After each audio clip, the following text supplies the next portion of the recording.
What is flow? You've probably heard it before. An MC talk about whether their flow is hot or tight.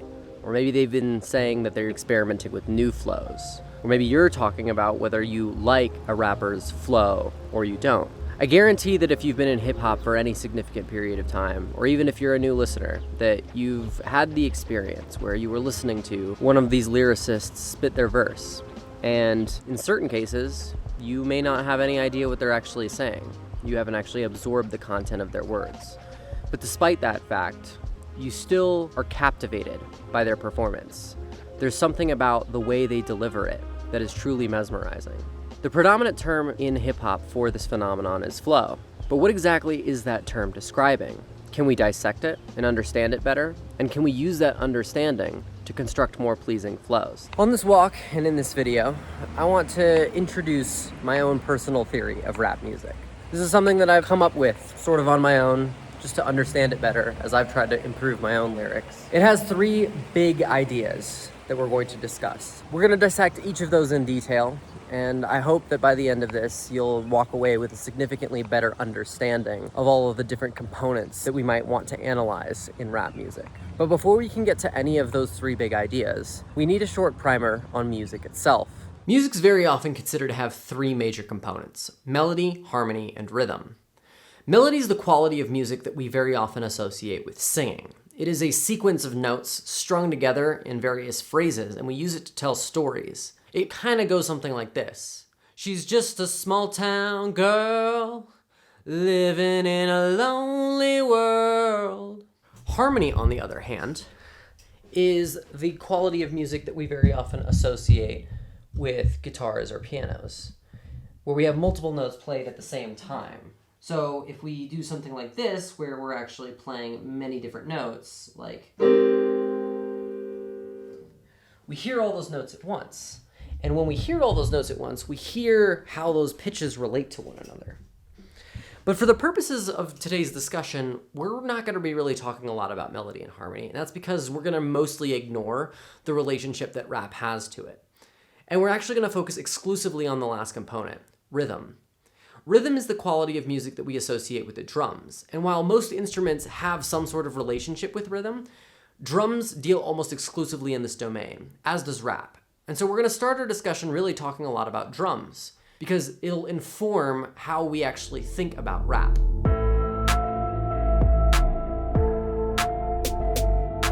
Rhythm is the specific timing pattern of the sounds that we hear in music. I'm going to start with some examples though. It's very often easier to understand these ideas when they're rooted in something that we can experience. The first example we're going to start with is a metronome. You're going to hear it now.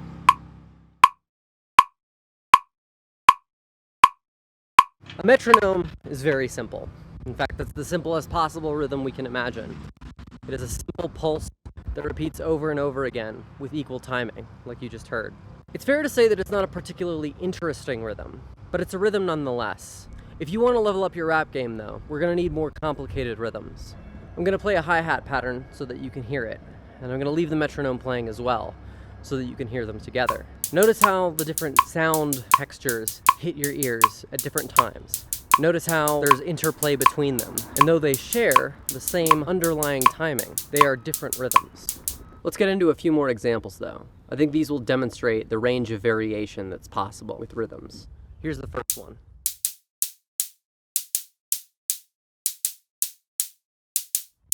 Here's a second.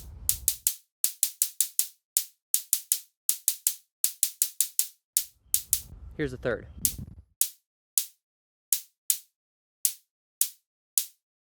See how there's a bunch of differences? Each one has its own distinct character.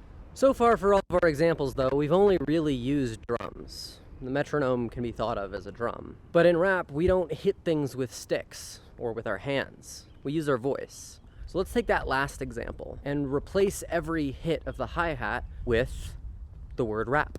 Rap, rap, rap, rap, rap, rap, rap, rap, rap, rap. Ridiculous as it is, it still demonstrates rhythm using our voice. But nevertheless, we don't ever say things like that when we're actually making our verses. So let's put it to an actual sentence. The quick brown fox jumps over the lazy dog.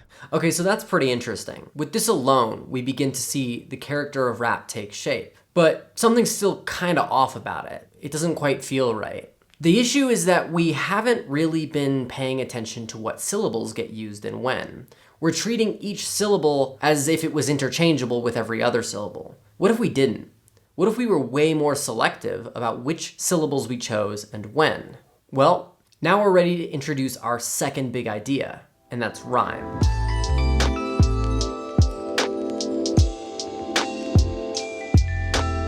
So it shouldn't come as a surprise to most of you that rhyme plays an extremely important role in hip-hop music.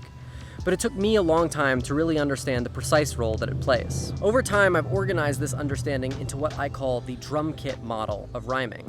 And that's what I'd like to share with you today. In the last section, we talked about rhythm. But we really only talked about rhythm in the context of a single sound texture being played at one time. Now I'd like to introduce a little bit more complex rhythmic structure, where we have multiple different sound textures playing at once, each having their own identity and playing off one another.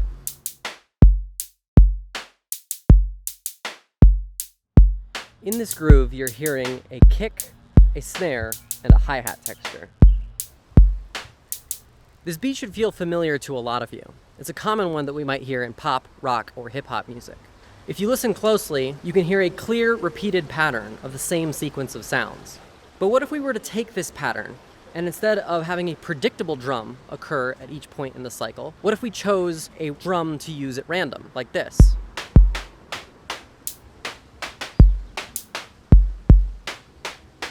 It feels chaotic, right? Yes, there is a pattern, but we don't really hear it that way. Only if we really pay attention to the presence or absence of a sound at all can we actually detect the pattern. Otherwise, it just feels like a mess.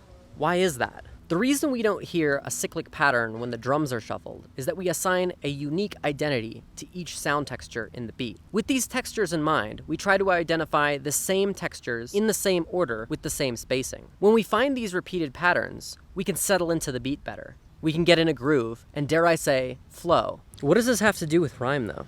If you only take one piece of knowledge away from this video, I want it to be this. Every unique syllable that we have at our disposal is a unique drum in the drum kit of language. This idea is so powerful that it literally is like the defining feature of what makes rap rap. We're really just drumming with the syllables, and which drum we play depends on the character of the syllable that we use. But what about syllables that rhyme? Are they different drums, or are they the same drum? While each syllable has a unique character to it, I generally view syllables that rhyme as different variations of the way that we might hit the same drum. This insight will help us transform the drum groove we heard earlier into some lines that sound like rap music you would actually want to make. Here we're going to use words that rhyme with boot, where the kick appears, words that rhyme with cat, where the snare appears, and where the hi-hat appears, we're going to use any syllable that we want. This is an important thing to be able to do. If you don't leave degrees of freedom in your groove, or your flow, where you can say any type of syllable that you want, you'll find that it'll be impossible to make lines that actually mean anything. Here's an example of what that might sound like. Cute as a cat, woot, we do that. Got my boots in a fat suit, we shoot slats of a... I could go on and continue trying to fill out the rest of this verse using this scheme, but I think this demonstrates what we need for the time being. But watch what happens when we shuffle up the words in these lines the same way that we did with the drums in the groove earlier. Notice how our perception of the pattern falls apart similarly. There's absolutely zero chance I'm going to be able to spit this directly to the camera, so I apologize. Cat dude a fat suit as and slats, who got that? Boot a shoot my wee cute a statin. Hilarious, right? When we look at it this way, it becomes pretty obvious that we need to place our rhymes intelligently within the rhythm we're trying to create. If our rhymes are not ordered and spaced in a way that is recognizable, we won't really feel the rhythm that we want to. All right, I want to point something out though. Just because we need the sequence of syllables that we hear to be recognizable doesn't actually mean that they need to be consistent in the same way that they are for the drums. The reason for this is that the role of the drummer and the MC are quite a bit different from one another. The drummer's job is to create a very consistent beat, one that the rest of the ensemble can lock into, because they are really tying everyone together. On the other hand, the MC is a storyteller and a soloist. It's their job to provide a lot of variation because that's what we're actually following.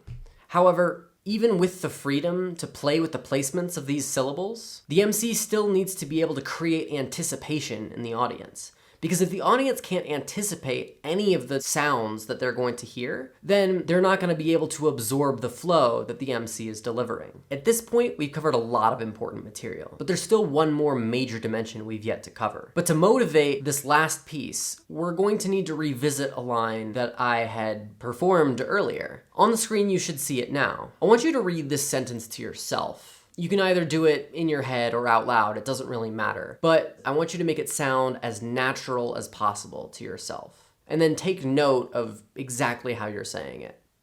All right, it's my turn. The quick brown fox jumps over the lazy dog. Now, the way I just said it probably sounds a lot like the way that you said it to yourself. Contrast that with saying, the quick brown fox jumps over the lazy dog. If I say it that way, it sounds terrible, right? Well, even if we have different tastes and you think it sounds cool, one thing I'm fairly certain that we can agree on is that this is a highly unusual way of saying this particular sentence. The reason that this sounds unusual to us is because it ignores the last major dimension that influences how we perceive flow, and that's meter.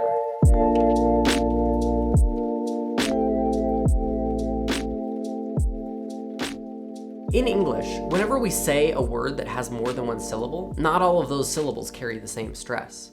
If you listen closely, you'll notice that one of those syllables will draw more of your attention than the rest of the syllables in that word. This is what we call the stressed syllable. The rest of them are unstressed. There's a number of ways that this can be accomplished, but ultimately, what we're really hearing is that that stressed syllable is being enunciated more clearly than the rest of the syllables in that word. This can be done with volume, duration, or sometimes pitch. The pattern of stressed and unstressed syllables that we hear in a word or sentence is called its meter. It's not just multi-syllable words that have their own meter, though. Even single syllables have meter as well. It's just that for single syllable words, their meter can change depending on the surrounding context. So if multiple single syllable words are stacked together back to back, we might choose which one to draw more attention to. Usually, the way that we make this choice is that we will draw more attention to the syllables that convey a central idea. For instance, we might say the words cell phone, which are two distinct words, with equal stress. But if we used the words of tea, as in cup of tea, you'll notice that tea has a stronger stress to it than of. And this is because the words that we want to use to convey the central ideas of our sentences are the ones that we want to stress. The ones that are more connective in nature, that give the sentence its structure but not necessarily its meaning, those are the ones that we tend to send to the background by leaving them unstressed. We've already seen an example where we destroyed the natural meter of a sentence when we tried to fit it to a particular rhythm. Remember how I talked about that rhythm is the timing of each individual syllable? Well, it just so happens that one of the ways we draw attention to stressed syllables is by letting them occupy a larger time slot than the unstressed syllables. So imagine what happens if we let an unstressed syllable take longer to say than a stressed syllable. Well, we're gonna hear the stressed syllable as unstressed and the unstressed syllable as stressed. This creates a certain awkwardness to the way that we hear that word or sentence. But even if we let two syllables take the same amount of time to say, there are other ways to destroy the natural meter of that line, particularly when rhyme is involved. Because rhymed syllables capture our attention more acutely, we perceive them as stressed implicitly. In fact, without this stress, whether from duration, volume, or pitch, we may actually lose the ability to notice the rhyme at all. This can be a problem if we are rhyming unstressed syllables when we aren't rhyming their stressed neighbors. When we're writing a verse and we want it to have good flow, what we're really trying to do is avoid breaking the natural meter that we would use if we were to speak that line to someone else in conversation. Now, this doesn't mean that you can't ever break the natural meter. Like all concepts in music theory, breaking meter is a valid creative choice. It should just be done with intention, knowing full well the awkwardness it can create. We've now discussed the three most significant aspects of flow: rhythm, rhyme, and meter. Writing a verse with good flow really just is about picking an interesting rhythm. Then you highlight certain aspects of that rhythm with rhyme, and you try to do all of this without breaking the natural meter of language. It is a complex, multi-dimensional puzzle, an artful interplay between these three things. I taught it in one lesson, but it takes a lifetime to master. So if you've been writing verses with really good flow, you should be proud of the amount of effort that you put in. If this is all new to you, and you feel like it's hard and overwhelming, just be patient with yourself. Those who say that this is easy, they either don't know what they're talking about, or they've forgotten all of the effort that they put in to get good. I should probably introduce myself at this point. My name's Keegs, and this is Flow Scholars. This channel features different video essays that cover a wide variety of topics within rap music. And it has the goal of advancing the appreciation and understanding of the craft. I want to empower people to tell their own unique stories in packages that resonate. So if that sounds interesting to you, consider subscribing for more tips, lessons, and other rap analysis videos. If you're an MC who wants to write your verses with a smoother user experience, I also made an app, and I'll leave that in the video description. And finally, if you found any part of this discussion confusing, or you have requests for future topics to cover, let me know in the comments below. Until then, for those of us who are practicing our craft and leveling up our flows, stay inspired, and I'll see you next time.